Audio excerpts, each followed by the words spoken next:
আগামী 13ই নভেম্বর বাংলাদেশের বিরুদ্ধে লকডাউনের নামে যে ঘোষণা দিয়েছে, আমি ঘোষণা করতে চাই 13ই নভেম্বর কোন বাকশালপন্থীকে বাংলার রাজপথে আমরা নামতে দেব না।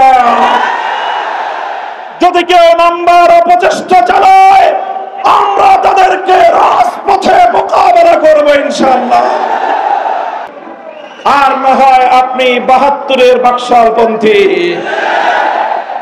72-এর পরাজিত বাকশালপন্থীরা আগামী 13ই নভেম্বর বাংলাদেশের বিরুদ্ধে লকডাউনের নামে যে ঘোষণা দিয়েছে, আমি ঘোষণা করতে চাই 13ই নভেম্বর কোন বাকশালপন্থীকে বাংলার রাজপথে আমরা নামতে দেব না। যদি কেউ নামবার অপচেষ্টা চালায়, আমরা তাদেরকে রাজপথে মোকাবেলা করব ইনশাআল্লাহ। সংগ্রামী সাথী ও বন্ধুগণ, 2024-এর জুলাই বিপ্লব সহস্রাধিক তাজা প্রাণের রক্তের বিনিময়ে অর্জিত এই বিপ্লব